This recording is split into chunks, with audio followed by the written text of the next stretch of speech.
Hi viewers, welcome to Karan-Dees. இன்றைக்கி நம்ம பார்க்க போகிற ரெசிபி கத்திரிக்காய் சம்பல். இதை கத்திரிக்காய் சலட்னு சொல்லலாம்.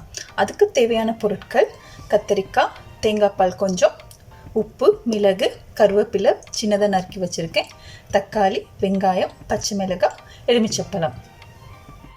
அடுத்ததாக கத்திரிக்காவை ஃப்ரை பண்ணலாம். இந்த மாதிரி சின்ன சின்ன பீஸாக வெட்டி நல்லா ஃப்ரை பண்ணிக்கலாம். ஸ்டேஜில் தான் ஃப்ரை பண்ணி எடுத்து கத்திரிக்காய் ஃப்ரை பண்ணி எடுத்தாச்சு. அடுத்தது நம்ம என்ன பண்ணணும்னா, நம்ம வெட்டி வச்சுருக்க வெங்காயம், கருவேப்பிலை சின்னதாக நறுக்கிக்கோங்க, அப்போ தான் அந்த ஃப்ளேவர் நல்லாயிருக்கும். அடுத்து தக்காளி, அடுத்ததாக தேங்காய் பால்,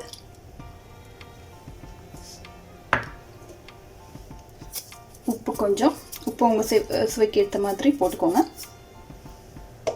அடுத்து மிளகு, நீங்கள் பச்சை மிளகாய் வேணான்னு மிளகு மட்டும் யூஸ் பண்ணலாம், இல்லாட்டி மிளகு ஸ்கிப் பண்ணிட்டு பச்சை மிளகாய் மட்டும் யூஸ் பண்ணலாம். எல்லாம் போட்டுட்டு நல்லா கையாலே பிசைஞ்சு விட்டுக்கோங்க. இந்த ஃப்ளேவர்லாம் நல்லா கத்திரிக்காயோடு சேரணும்.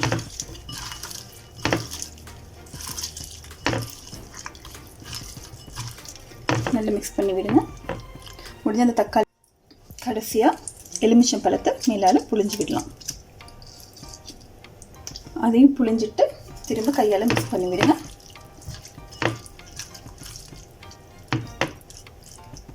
இப்போ பார்த்தீங்கன்னா நம்மளோட கத்திரிக்காய் சம்பல் ரெடி ஆகிருச்சு. இது இன்னொரு பிளேட்டுக்கு சர்வ் பண்ணிக்கலாம்.